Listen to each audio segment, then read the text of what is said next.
Bonjour à tous, nous allons continuer notre étude du chapitre du Tanya. Aujourd'hui, nous allons aborder le chapitre 3. Dans le premier chapitre, nous avions donc compris que dans le corps d'un homme se trouve son âme animale, avec toutes ses particularités, toutes les forces qui nous poussent à aller dans le sens de vouloir s'approcher le plus possible de la matière et de rejeter toutes sortes de formes de spiritualité. Dans le deuxième chapitre, nous avons abordé la deuxième âme, qui est l'âme divine, qui se trouve dans chacun d'entre nous, qui est en fait une véritable parcelle de Dieu ici-bas, dans ce monde, et qui nous donne toute cette inspiration, cette élévation vers les domaines de spiritualité. Et maintenant, dans ce chapitre 3, nous allons un petit peu plus discuter de cette notion de ce qu'est l'âme et d'où provient sa source. Tout de suite, dans le texte du Tanya, chapitre 3. Or,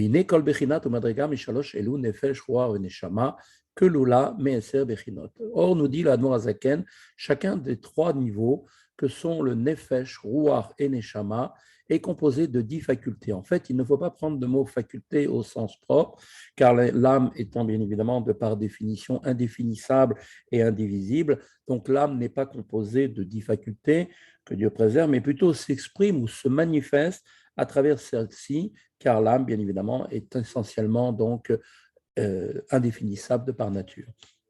Keneged, Esser Sfirot Elionot, Shenishtal Shalomehen, et donc ces trois niveaux-là, avec ces 10 forces, donc proviennent elles-mêmes, correspondent en fait aux 10 sphirotes supérieures qui sont les manifestations divines.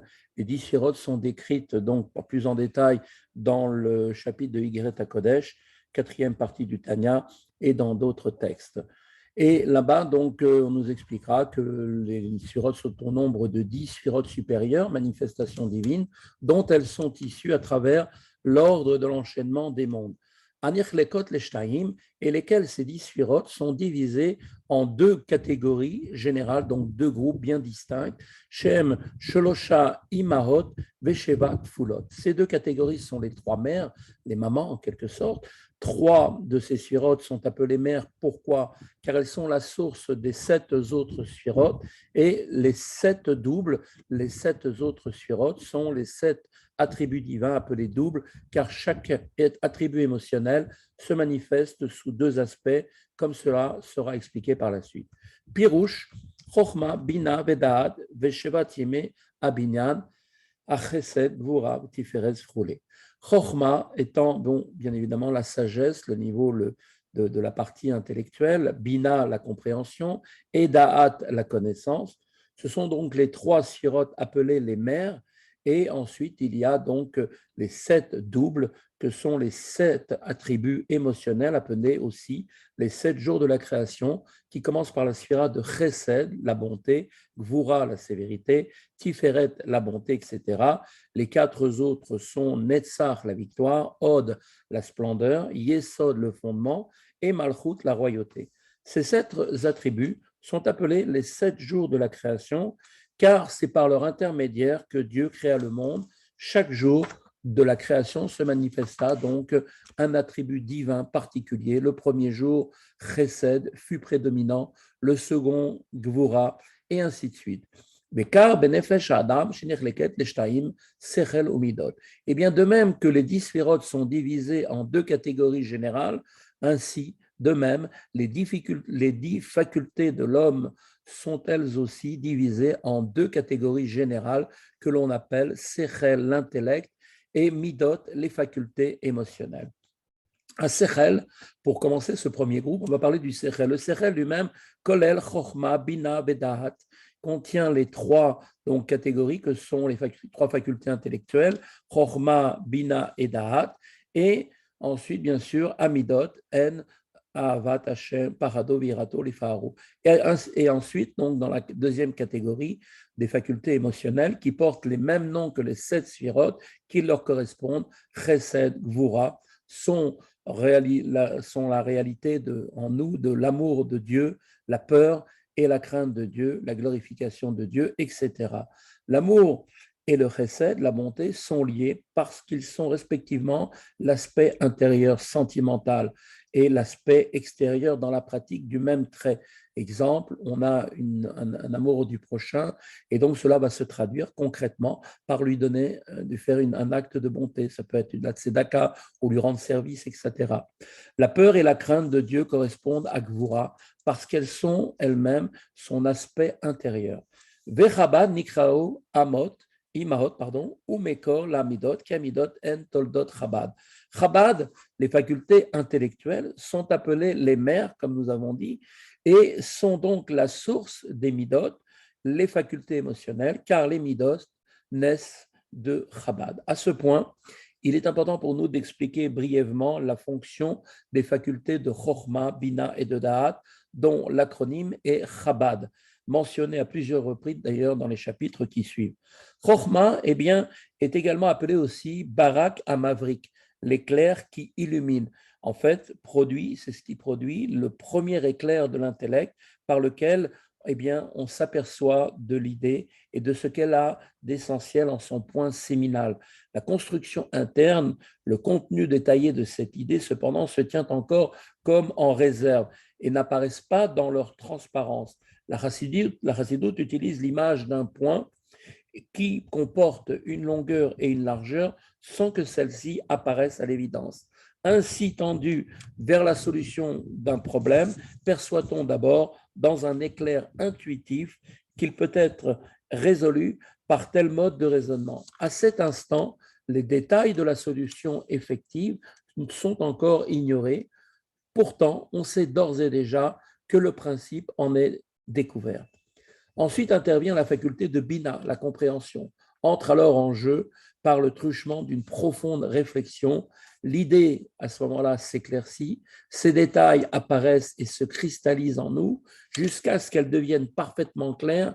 Pour reprendre la terminologie de la chassidoute, cette idée arrive dans toute sa largeur et dans toute sa longueur, ainsi que nos chachamim décrivent la fonction de Bina par l'expression Mevin Davar, Mitor Davar. C'est la force qui nous permet de comprendre, de déduire en fait une chose à partir d'une autre, c'est-à-dire ce qui était auparavant condensé dans l'éclair intuitif de Chochma, eh bien, est maintenant pleinement révélé et parfaitement compris. Après que l'idée a été ainsi détaillée et qu'elle a été donc élargie dans sa longueur et dans sa largeur, qu'elle a été comprise donc dans tous ses détails et dans toutes ses ramifications, elle peut être maintenant l'objet d'une profonde méditation et celui qui médite en vient alors en quelque sorte à faire corps véritablement avec elle au point de dépasser le stade de la seule compréhension intellectuelle pour véritablement maintenant la ressentir. C'est au terme d'un tel processus qu'on peut effectivement donc être sensible à une idée. Par exemple, la compréhension de la valeur de tel objet éveillera en nous un sentiment d'amour à son égard. Si au contraire, on va prendre conscience de son caractère nocif, qui est donc là aussi une chose que l'on va comprendre, eh bien c'est un sentiment de crainte qui va résulter de cela. Cette faculté donc de se pénétrer d'un concept jusqu'à en éprouver une émotion véritable est appelée dahat, la connaissance. Ce terme se rapporte étymologiquement à l'expression dans le verset, donc au niveau de la Genèse, où Dieu dit « et Adam connut Ève », où le verbe « connaître » dénote effectivement l'attachement et l'union, puisque de cette union est né un enfant, le premier fils de Adam et Chava. On peut maintenant reprendre dans l'étude de notre texte. Et le Admorazaken poursuit, il nous dit Ubiu Chainyan, qui naît à Sechel, chez Benefesh, à Maskelet, chez Ou Maskil Kol Davar. L'explication des trois opérations intellectuelles décrites précédemment est la suivante. La faculté intellectuelle de l'âme rationnelle qui conçoit chaque chose, c'est-à-dire la faculté qui perçoit le point séminal d'une idée en produisant le premier éclair d'illumination comme il vient d'être expliqué dans Chochma, Nikra Beshem Chochma est appelé Chochma, terme lui-même qui est composé des deux mots Koachma. Koachma, la faculté du quoi, la notion donc de la question. En ce qui concerne la faculté de Chochma, on ne peut que s'interroger, quoi, qu'est-ce que c'est? Car à ce stade, l'idée n'est pas encore limpide et logiquement compréhensible.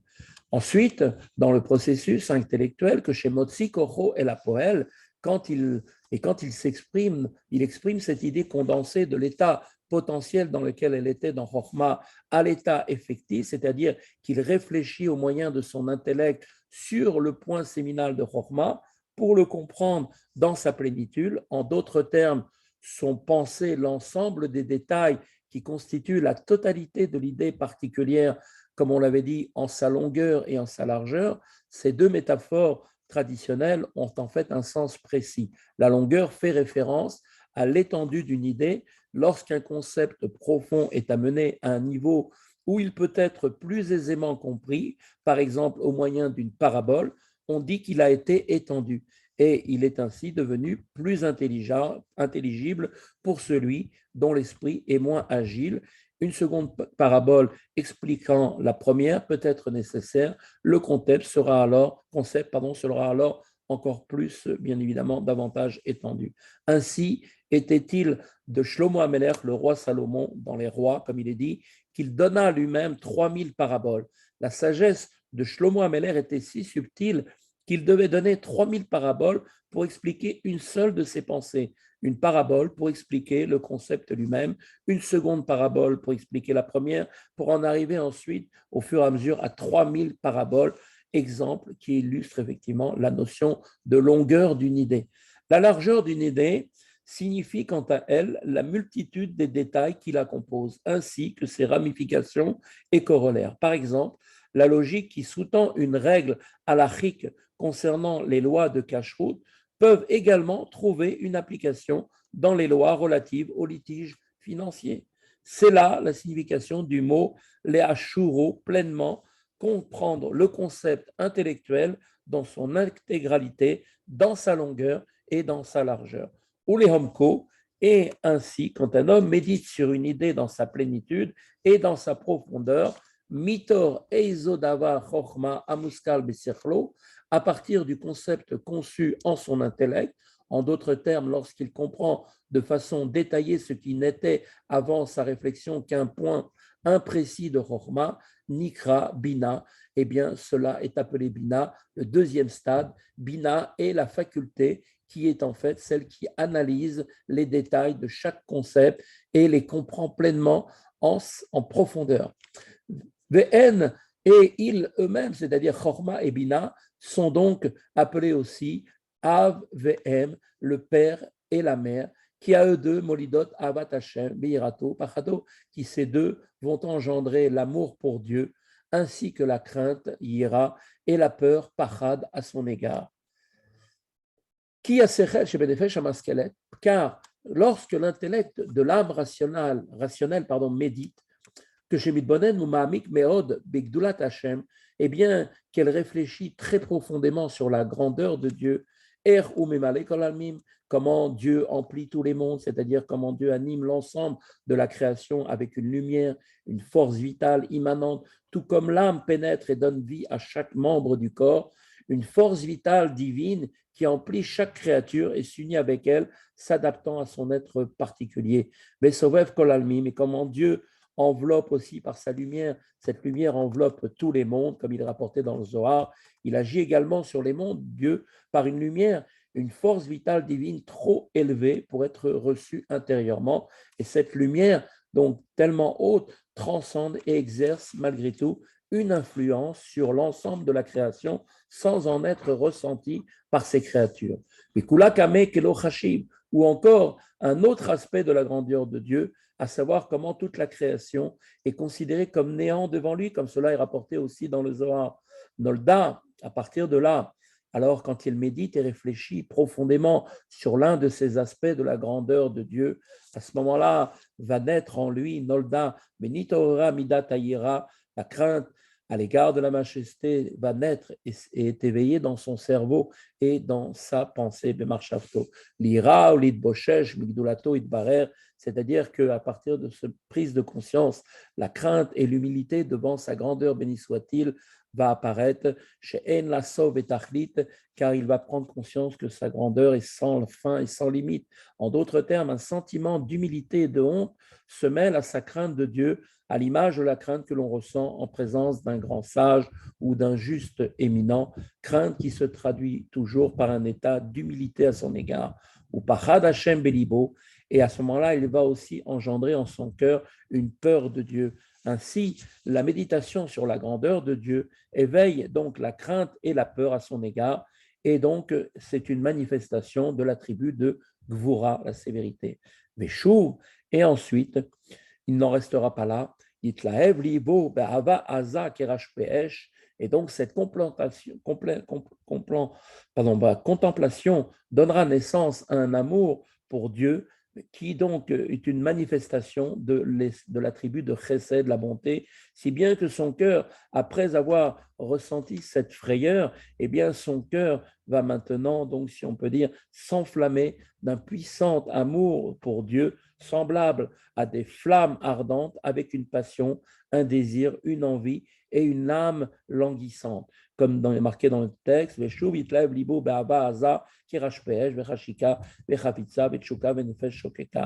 donc, il aura un désir et une envie et une âme languissante,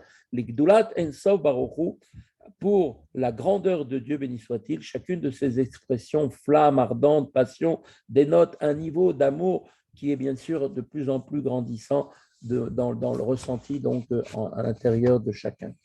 Et c'est là le sens même de ce qu'on désigne dans le sens de Kalut Anefesh, une passion consumante de l'âme, qui est comme il est dit, d'ailleurs, il est rapporté dans les psaumes, dans le Télim 84, verset 3, mon âme, je te désire, elle défaille, et mon âme a soif de Dieu, et encore, mon âme a soif de toi. Dans les mots, Yrsefta vegam kalta nafshi vegomer uktiv tsama nafshi lelokim vechule uktiv tsama lecha nafshi vegomer. Cet amour pour Dieu est si intense que l'âme risquerait d'être consumée par ces flammes ardentes et se voudrait d'abandonner le corps. Et de fait, si ce danger n'était pas anticipé et cet amour dès lors contenu, l'homme eh bien, quitterait ce monde comme l'ont fait Nadav et Avihu, les fils de Aaron à Cohen. Mais lui, il doit freiner son aspiration pour que son âme reste vêtue de son enveloppe corporelle, l'unique possibilité pour lui d'accomplir la mission divine qui lui incombe de présentement dans ce monde matériel. Et cette soif d'amour dérive ni plus ni moins de l'élément de feu de l'âme divine. Comme vous vous rappelez, nous avons donc ces 4 éléments qui sont aussi maintenant présents dans l'âme divine. Que Moshe Katu Atvihim, en effet, comme l'expliquent les sciences des naturalistes, comme ils l'expliquent, et c'est également aussi ce qui est écrit dans le Etz Chaim, l'élément de feu est situé dans le cœur de l'homme. Tandis que la source de l'élément d'eau et d'humilité se trouve, lui, dans la partie du cerveau. Comme cela est expliqué dans le Esraïm, le commentaire du Harizal, nous explique là-bas que Sha'arnoun, à la porte 50, nous dit là-bas, et bien que la source de l'eau est le niveau de Chochma qui est appelé l'eau de l'âme divine. Parce que le cœur est le siège des sentiments, donc la chaleur, on dit qu'il est la demeure de l'élément de feu. À l'opposé, le cerveau, siège de l'intellect, froid, de la sérénité et de l'intelligence mesurée, est la source de l'élément d'eau qui lui aussi est froid. Il en est de même de l'intellect et des sentiments de l'âme divine. L'ardeur et la passion de l'amour éprouvé envers Dieu s'expriment dans le cœur. Cette passion est si intense que l'âme désire quitter le corps, Kalut Hanefesh. Toutefois, le cerveau demeure froid. Son aptitude à apprécier calmement une situation va lui permettre de comprendre que Dieu a pour volonté que l'âme demeure vêtue du corps afin d'accomplir la Torah et les mitzvot dans ce monde précisément. Et cette prise de conscience va donc refroidir et va apaiser l'ardeur du cœur et empêcher l'âme de se consumer dans cette notion de Kalut Hanefesh où elle va totalement sortir de ses limites de son corps et vouloir se fondre en Dieu. Rabbi Shneur Zalman a décrit jusqu'à présent le processus d'éveil des deux midotes principales, l'amour et la crainte de Dieu à partir de l'intellect. Qu'en est-il maintenant des autres midotes, des autres sentiments?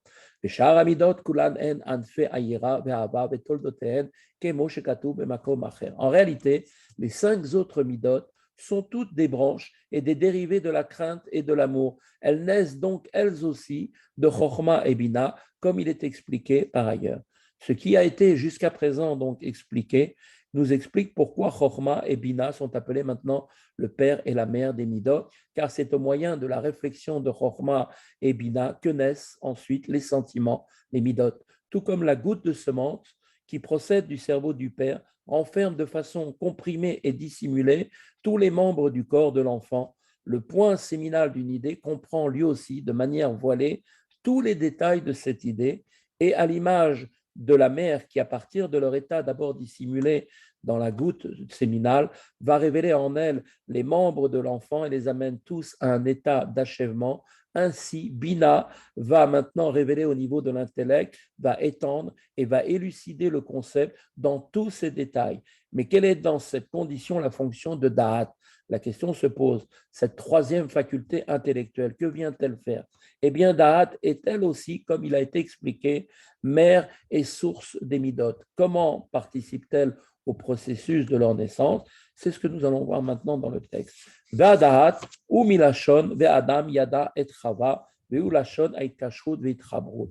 Da'at, la connaissance, dont l'étymologie peut être trouvée, comme nous l'avons dit, dans le verset et Adam, connu Yada Chava, dénote l'attachement et l'union. Donc, la relation qui permet d'avoir un enfant est appelée Da'at, la connaissance. Pourquoi? Parce que, de la même manière, qu'est-ce qu'on voit? Que comme il y a eu une relation qui s'est faite véritablement charnellement, eh bien, on voit que Da'at est cette faculté chez Mekacher, donc Da'ato, Bekesher, Amiz, Chazak, Me'od, que le concept de Da'at appliqué à l'âme divine signifie que l'homme attache son esprit par un lien ferme et solide, va donc fixer sa pensée sur la grandeur de Dieu et ne s'en distrait pas en son esprit. En d'autres termes, l'idée conçue dans Chokhmah et qui est ensuite développée dans Bina est pleinement maintenant intégrée dans l'esprit, dans l'exercice de sa concentration qui est donc Da'at. Car même celui qui est aussi un homme sage, en référence à la faculté de Chokhmah, la sagesse, et qui est doué lui-même de discernement par référence donc à la faculté de Bina, pour comprendre par celle-ci la grandeur de l'Ensof Baruchu, soit-il, s'il n'attache pas son esprit et ne fixe pas fermement avec constance sa pensée sur l'idée qu'il a comprise, eh bien, eh bien, ce processus intellectuel n'engendrera pas en son âme, même s'il a bien compris, effectivement, une crainte et un amour véritable, mais seulement de vaines illusions. Son amour et sa crainte de Dieu ne seront que le produit de son imagination. Et donc, il est possible d'éprouver de véritables sentiments de crainte et d'amour uniquement qu'à travers Da'at, la profonde concentration qui va donc se traduire elle-même par une réalité ressentie dans la personne elle-même. Et c'est pourquoi Da'at, eh bien, elle est la faculté qui donne existence et vie aux midot. Elle est pour cette raison appelée elle aussi une mère, donc des midot, la mère des midot, car c'est seulement par elle que peuvent naître des midot pleinement vivants et réellement pérennes.